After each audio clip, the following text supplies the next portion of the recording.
পদ্মা সেতুর অর্থায়ন বন্ধসহ সেতু বাস্তবায়নে ষড়যন্ত্রকারী হিসেবে ডক্টর মোহাম্মদ ইউনূসের নাম বেশ পুরনো।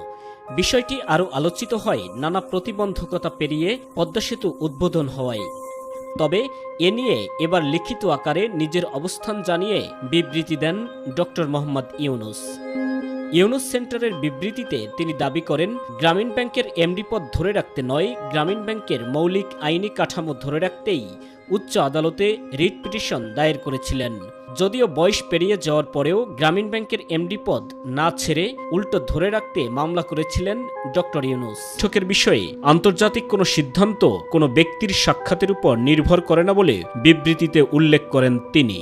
হিলারি ক্লিন্টনকে দিয়ে প্রধানমন্ত্রী শেখ হাসিনাকে চাপ প্রয়োগের বিষয়টি অস্বীকার করেন ডক্টর ইউনূস।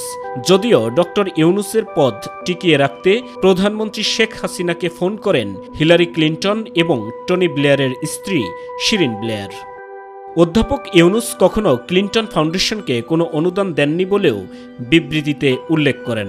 তার বিবৃতির এক পর্যায়ে পদ্মা সেতু বিনির্মাণে ঐতিহাসিক সাফল্যের জন্য প্রধানমন্ত্রী শেখ হাসিনাকে অভিনন্দন জানান ডক্টর মোহাম্মদ ইউনূস।